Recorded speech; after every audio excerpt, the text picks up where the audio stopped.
dinañu ko jéem a jàngat waaye ci njeexitalu émission bi lay doon fu ñuy tàmbalee certainement mooy rencontre bi nga xamante ni moo war a am tey ci diggante ministre de l'intérieur ak société civile ak parti politique yi pour dialoguer concernant surtout la proposition de loi bi nga xamante ni nii moom la député yi daal di amal alors ñu bari nag wax nañu ne duñu dem.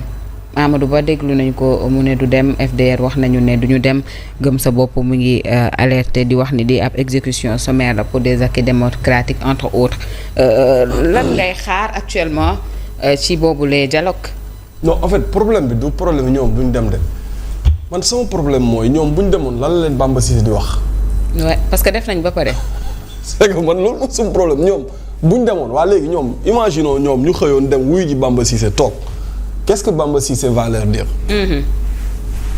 gisuma ko gisuma non mais. on a mis les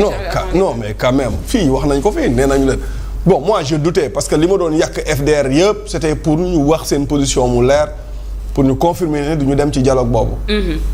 mais suñuy rumandaat ci suuf ñi naan nooy nañ dem ñi naan noo bu ñu dem il n'y avait pas question d'hésiter ci dem wuy ji dialogue bu nga xamante ne dañ la cee woo lañ la woowee pour ñu waxtaanee ko exécuter nañ ko ba pare. Comment le ministre de l'Intérieur peut dem à l'Assemblée nationale défendre un projet de loi une proposition de loi inédite lu mosta am ci Sénégal mu défendre loolu noonu pour nit kese benn nit kese après mu woo toute l'opposition ak les forces vives de la nation war a waxtaan ak ñoom ci non pour trouver consensus sur quoi en fait te Bamba c'était pas son initiative de rencontrer les partis politiques il a fallu la pression des organisations de la société civile ne ko wooteel moo gën a rafet wooteel nga waxtaan ak nit ñi wu ñu wut consensus sous l'impulsion du président de la République Bamba doogay woote alors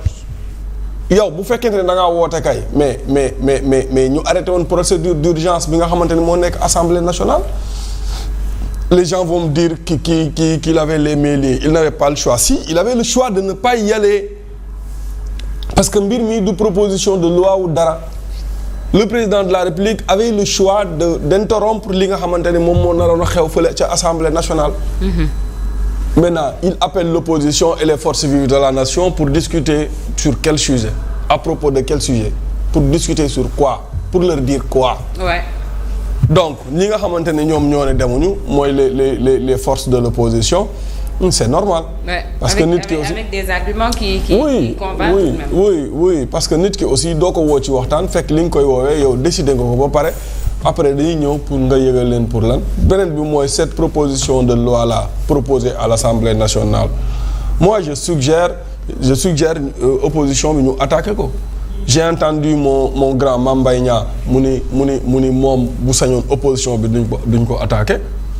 c'est vrai que ñaar ñee ci xaw dañuy xeex te fi mu toll ni Diomaye ak coalition Diomaye yëpp ci opposition bi lañ yaakaar pour ñu rejeter cette proposition de loi boobu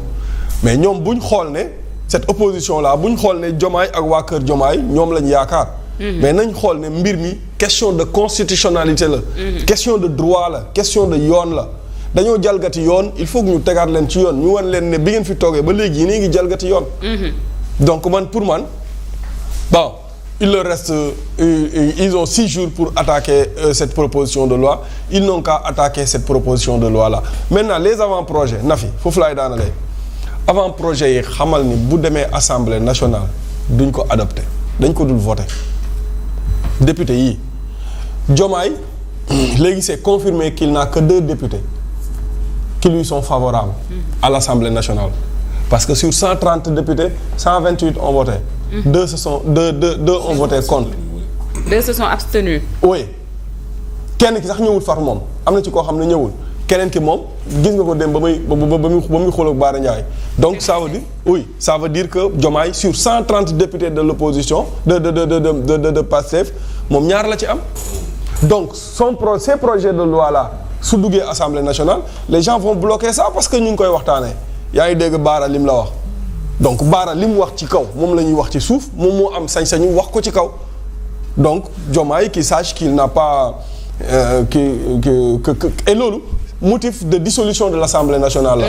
Parce que si l'Assemblée nationale bloque les projets de loi du président de la République, cela veut dire que Assemblée nationale mu ngi xeex ak li nga xamante ni moom mooy présidence de la République.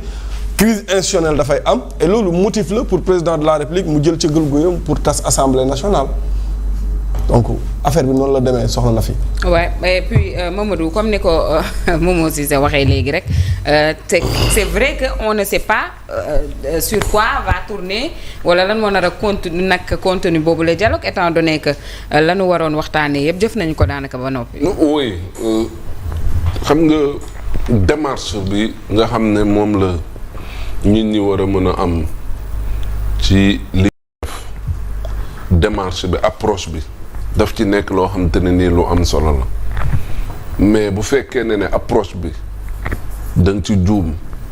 démarche bi également ñëw nga gën cee xalangu mais su boobaa aussi dis-toi que pour nga mën a atteindre ces résultats aussi day xaw a jafe et Pastef malheureusement ce qui se passe moom mooy lu ñu gën a illustré wu moom mooy ay nit nañ ñoo xamante ne nii li leen intéressé ak li leen ñor loolu nañuy def lu ñu war a jaarale yoon jàpp na ne lii kat lii mooy yoon bu baax lijjanti wuñu loolu ñoom la ñu gëm muy seen bëgg-bëgg ak anam buñ ko amee tamit amul problème léegi nag ci loolu boo ciy dem moom mooy indi aussi après nit ñi dañuy dem ba dañ naan mais ñii xaaral lan moo xew lan nañ ñuy jaay wala it dinañ dem ba ne ñii de luñ ñuy jaay ñun mën nañ ko jënd et malheureusement moom mooy indi confrontation bi malheureusement moom mooy indi si vous voulez ces empoignades que vous voyez tout le temps à l'Assemblée nationale loolu moom mooy indi également ces énormités yi nga xamante ne nii da nga koy dégg ñi di ko wax parce que véritablement jàpp nañ ne ñoom seen démarche doy na leen seeni doxalin doy na leen seeni xel doy na leen en plus de cela mu di ne lu ñu bëgg ñoom loolu la ñuy def. ci loolu lañ ne. oui et loolu boo ko demee ci loo xamante ne nii da nga ko bokk ak ay nit mais nit ñooñu tamit am nañ fulla ak fayda gu toll ni boo leen boolewul ci dara ëllëg di nga leen soxla ñu ne leen ñëwuñu.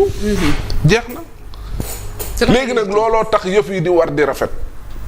looloo tax rapport yi. surtout ñu koy war di pacifier looloo waral élégance bi di war di mën a am